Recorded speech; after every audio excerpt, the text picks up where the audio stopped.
కూటమికి అనంతపురం జిల్లాలో ఉండేటువంటి పోలీసింగ్కి భయపడ్డారా? అందుకే ఈ మధ్య ఎక్కువగా హైదరాబాద్లో ఉంటున్నారని చెప్తున్నారు. భయపడడానికి ఏముందండి? హత్యలు చేసామా, దోపిడీలు చేసామా, దౌర్జన్యాలు చేసామా? దేనికి భయపడాలి? హత్యలు, మానభంగాలు, దోపిడీలు, దాడులు చేస్తున్నటువంటి తెలుగుదేశం పార్టీ భయపడాలి. వాటిని ఎదిరిస్తున్నందుకు మా మీద కేసులు పెట్టారు.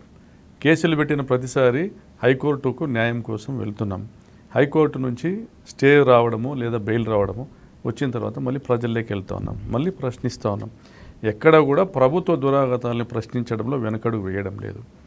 కానీ ప్రభుత్వం చేస్తున్న తప్పుల్ని ప్రజలు గమనిస్తున్నారనేటువంటి స్పృహ కూడా లేకుండా పోలీసు యంత్రాంగం స్థానిక ఎమ్మెల్యేలకు, ప్రత్యేకించి మా నియోజకవర్గంలో మా ఎమ్మెల్యే అడుగులకు మడుగులొత్తుతూ జరుగుతున్న హత్యలు, మానభంగాలు వీటన్నిటి నుండి పాఠాలు నేర్చుకోకుండా, మళ్ళీ అటువంటి సంఘటనలు రిపీట్ కాకోకుండా, ఆ రిపీట్ కాకుండా చేయడానికి కఠినమైన చర్యలు తీసుకోకుండా పరిటాల సునీతకు, ఆమె కుమారులకు, ఆమె సోదరులకు, ఆమె బంధువులకు వంతబాడుతూ అక్కడ ఒక రెడ్ బుక్ రాజ్యాంగాన్ని నడిపిస్తూ ఉన్నారు. ఇది సంపూర్ణంగా పోలీసు వారి వైఫల్యం.